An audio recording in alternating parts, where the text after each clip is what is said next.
Hi, my name is Crystal Dickerson. I'm a first year, second semester health policy student in the MPH program. Hi, my name is Andrew Anderson. I'm an assistant professor in the Department of Health Policy and Management here, and I've been here for about 3 years. Hi, Dr. Anderson. Thank you so much for taking time out of your busy schedule to meet with me today. Super excited to learn from you and hear about your journey to public health. Can you start by just maybe telling us how you discovered public health?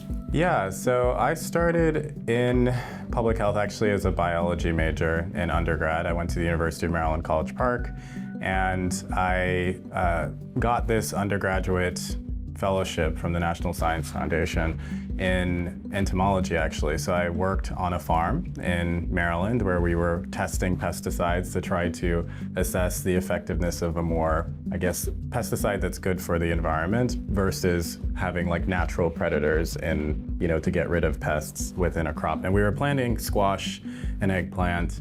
And I did this for a summer. I thought maybe I want to go into biology. I don't know, the funding was kind of if. And so I was, in my undergraduate program trying to figure out what I wanted to do. At that time, the University of Maryland actually was starting a new program or a new school of public health. And that's when I found out, oh, this looks really interesting. I'm interested in health. I also had considered medical school, kind of what a lot of students go through when they're just trying to say, what do I want to do? I'm 19, how am I gonna make a decision like this that could impact the rest of my life? So I decided to take a introduction to public health course in this new school. And I just fell in love with this professor. Her name was Donna Howard. She was just brilliant. I guess she's been teaching for a really long time, and she was just really inspiring. And she was actually right on the way out the door to do like a Fulbright. And she was talking about the work she was going to be doing in her Fulbright fellowship. And after going through that intro, I was like, I could see myself doing this. So I said, all right, well, let me try out some internships. And so I went to work I switched my major to public health, and then I went to work in what was called in Maryland health enterprise zones. I think they're now called health equity zones, but there are areas in Maryland where there are known disparities in access to care, and these are also areas that have low primary care access, like higher disease burden. And this was also right around the time where the Affordable Care Act was signed into law, and the federal agencies were trying to figure out how to roll it out. States were starting to gradually come up with their plans for expanding Medicaid. Maryland was one of those states that expanded. And so it was a big win back in 2009-10 when we knew this was going to happen. But the problem was like trying to figure out how to get people to actually sign up and actually maintain coverage, because people on Medicaid tend to churn, and there's a lot of difficulty. So I worked with the Prince George's County Health Department to try to get people working with patient navigators and community health workers, and that was my first exposure to the actual community and like doing on the ground work.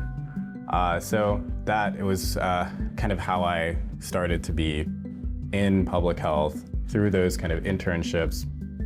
Also worked with the Howard County Health Department at the same time. I did some like community outreach on cancer and cardiovascular disease, going into YMCAs and giving presentations. So it was a really interesting time trying out different things. But after that, I was like, do I want to stay in kind of the community outreach work, or do I want to be more in healthcare? Or I was still trying things out because I was, an undergrad student. So I got, and this is where I feel like my career really started. Outside my first full-time job was at Johns Hopkins in the School of Medicine in the Institute for Clinical and Translational Research. And when I got that position, it was actually an apprenticeship. So I really started with multiple little internships, and then this training program, which was you're taking classes in this program called the Master of, I think it's called the Master of Clinical Investigation. And I was taking these courses while I was learning how to be a study coordinator. And so that was my first experience working in clinical research, but it was also my first experience working as working with data in a real healthcare delivery setting. And it's where I learned that data can actually be used to improve the quality of care. Specifically, I was working in the Cystic Fibrosis Center, which is one of the centers of excellence for this disease. And it's pretty remarkable. For just a quick side, so cystic fibrosis patients, they had really short life expectancies historically. I think the average life expectancy was around 20 years old.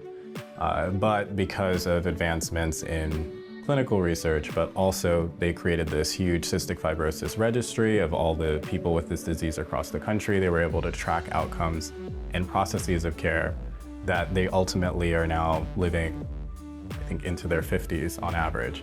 So there's been this huge development in this area. So that's where I learned the importance of data, these clinical registries, and what you can do with these data. And then I decided I would like to go into a research, public health research, right? I thought that would be a good fit for me. And so through that experience, I went on to the Association of American Medical Colleges in Washington, D.C., which is more healthcare focused, right? So it's the organization that's known for administering the MCAT and doing residency matching, but they also do quite a bit of research on the physician workforce, the faculty workforce, pay inequality, the extent to which people from different backgrounds are matriculating into medical school to kind of predict what the future physician workforce is going to look like. And they also do work on quality of care. So what's the quality of care that's being provided in these academic medical centers, which are really anchor institutions in communities across the country. And so I then started to even refine my interests further from working. I was a research and data programs analyst at the AMC. And I said, all right, so I'm interested in research, public health, healthcare. I want to stay in this. But I got really fascinated with the performance measures, the clinical measures that are actually used because those are the real decisions that people made about how to construct the measures, like who's included in the measure and who isn't, what the measure is intended to measure or purports to measure, the reliability of those measures. And so I got really nerdy about measures, right? So I was like, all right, so I want to continue to work in this space with measures. And so I went to the National Quality Forum, which is another kind of policy organization in DC that its main role has been to endorse measures that are used throughout the health system for public reporting and payment programs. So it had kind of a relationship with the Center for Medicare and Medicaid Services. There's this thing called the MUC list, where every year people introduce a set of new measures or old measures that they want to retire. And so these measures are then built into the programs that incentivize providers to do better, or providers that are underperforming to move along. So it's a really kind of niche organization, but I got very much into the weeds on measures by going there. And it was around that same time that I started my PhD program, which I continued on at the University of Maryland, College Park, in a program in health services research. So I got very specific in that health services research was what is like the combination of everything that I was very much wanting to do. And then things all started to kind of flourish after I had that focus. I got a fellowship. It was a pre-doctoral fellowship with the Robert Wood Johnson Foundation. And the Robert Wood Johnson Foundation is one of the largest private health funders in the United States, known for tons of different things, but it was called the Health Policy Research Scholars Program. And it's a 5-year pre-doctoral fellowship for doc students around the country. So they pick people from different places, and they put you through this program where you're learning more about the public health from a equity lens. And so that's when I started to introduce more concepts. So, I started in the beginning looking at disparities in health outcomes. I didn't really have the language to describe it back then. It was just, people were calling them underserved communities, and that's where I wanted to be. When I joined the Robert Wood Johnson Foundation Health Policy Research Scholars Program, it became much more a formal part of my research agenda. And so through that experience, I I started doing more health equity research, health disparities research, depending on how you want to call it, and specifically related to kind of public reporting and payment programs. So it got very specific there. And so I went on to I got, again, continuing along this very niche line. So the National Committee for Quality Assurance, another really important organization. I got a pre-doc fellowship to do my dissertation there, where I really focused on the integration of services and how that impacts health outcomes. And so the National Committee for Quality Assurance, not many people are very familiar with this organization, but in healthcare they are. NCQA is one of the major accreditors of health plans, but they also maintain this thing called the HEDIS, Health and Effectiveness Information Dataset, something like that. So HEDIS is whatever it is. HEDIS is like it's a set of measures that they use to assess the structural characteristics of health plans that we think, based on research, produces the best health outcomes, including processes and outcomes of care and efficiency, and those types of aspects of quality. And so they also have a research division there. So I worked on my dissertation while I was there. I was what was called the Phyllis Torta Healthcare Quality Fellowship. Super instrumental to my development at that period.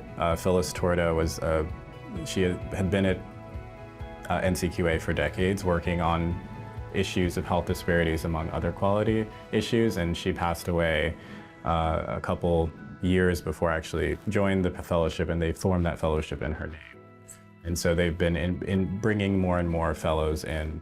I was the third fellow. And I stayed on, and I'm getting close to getting to Tulane. I stayed on at NCQA as a research scientist in their research and analysis division.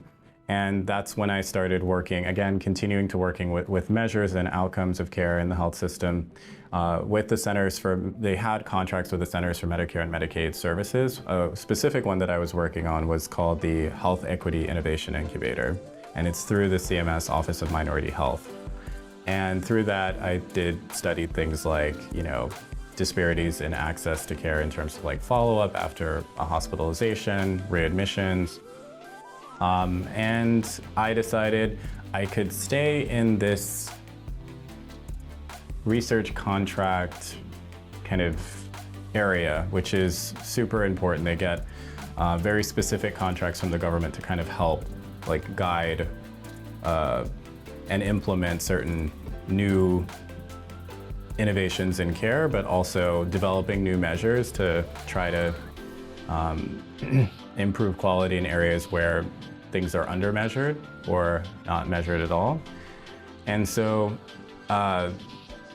anyway, I was in this kind of in-between period where I was trying to decide, do I stay here? Do I go to maybe a policy research firm, or do I go into academia? Because I had graduated while I'd finished the fellowship at NCQA, I had another year, and I tried out different things, I interviewed at different places, but then I ultimately decided being an academic research environment was probably the best fit. And it's been a great decision since I decided to come here, because I think a lot of people in public health will realize that they have a lot of different options. You can work and do the type of work that you want to do from different perspectives, because there's so many people working on the same issue. So I think it takes a lot of trying to really figure out what it is that you want to do, what kind of work environment do you like, where do you feel as though the work that what you're able to contribute is going to have the biggest impact. And so I came to Tulane after NCQA, kind of as a newly minted PhD, a year out of my program, and having a little bit more work experience probably than some other people who go straight through and don't, because I kind of had my hand in a lot of different things. Even in my PhD program, I was working on contracts and weaving in things that I was learning just about the healthcare environment through working at those different organizations. And so my path through my PhD program, and even before that, is slightly non-traditional. But I think it's made me a much stronger researcher, because I have this this background and a broader network of people to work on these issues with. Okay, Yeah, so awesome. And now I'm here. Yeah, well, we're happy to have you here. I know that we're at an amazing academic research institution, and I myself am a policy student. Yeah. So what 3 pieces of advice could you give me as I aspire to continue my career if I were interested in becoming an academic, or if I was interested in kind of going through just the research pathway? What have you learned from your journey? Yeah, lots and lots of lessons. The first one that comes to mind is something that someone told me maybe about 5 years ago as I was trying to figure out what direction that I wanted to do. This was already when I was in my PhD program. And he said that, we try to lean away from the things that cause us like pain, and what we should actually be doing is leaning into it, because those are the types of issues, and those are the areas that make us uncomfortable, but also give us passion, fortitude, conviction.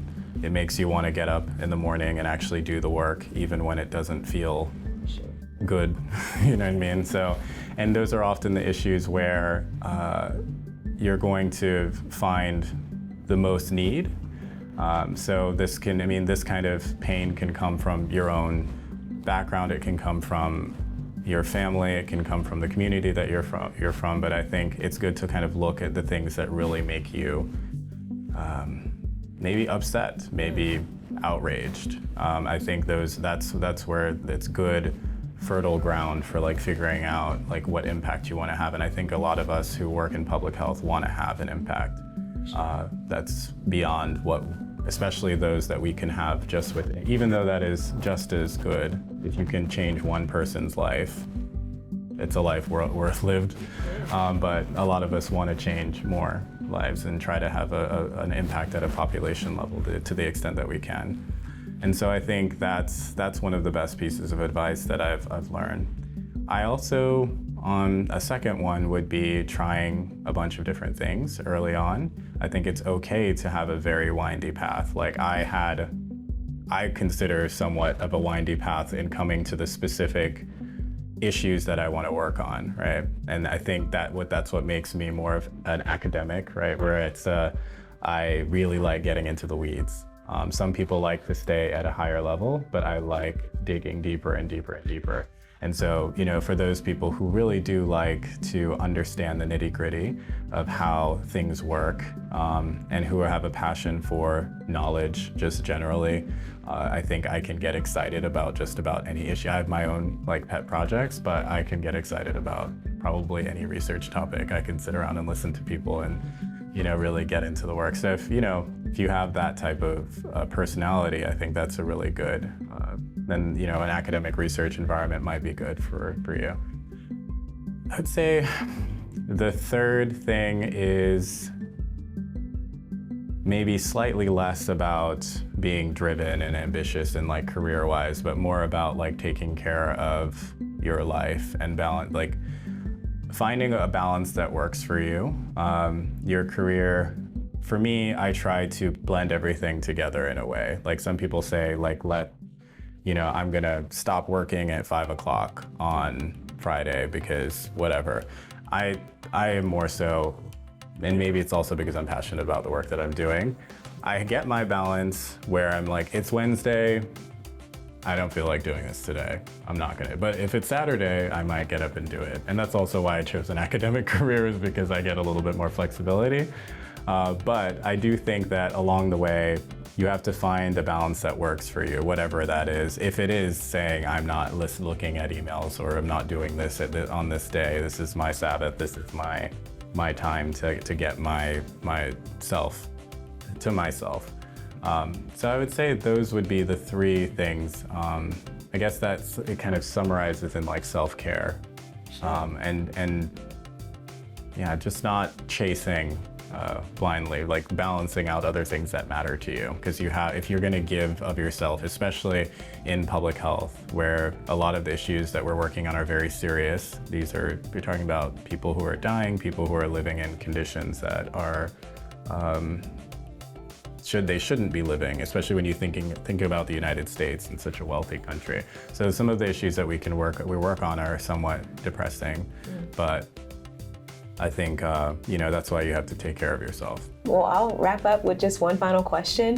What advice do you have for prospective students who are thinking about Tulane, considering the MPH program or one of our DRPH programs? What could you tell them? I would say I could think of a lot of things, but I'll just name one. So New Orleans, and one of the reasons that drew me to Tulane is it's a special place, right? A lot of people say this, culturally it's special, but also for the work that we want to do as public health researchers and practitioners, everything that we could possibly want to address.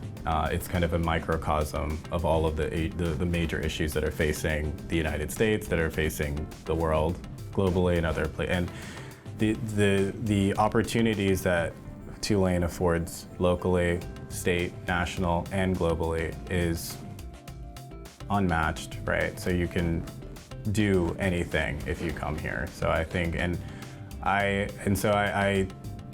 the advice that I would give for those who are kind of trying to weigh whether or not to choose Tulane over some other school is just recognizing that you can have the impact. You can also live in a city that is just full of life and culture and a unique history. So I would say that would be the main piece of, I guess, what I have to say on that. Yeah. Thank you. What's your favorite Mardi Gras parade? Muses. Muses, it's a great one. Yeah. I definitely enjoyed it. Yeah. Dr. Anderson, thank you so much for your time. This has been incredibly helpful, and I wish you all the best as you wrap up your school year. Yeah, thanks. Okay, thank you.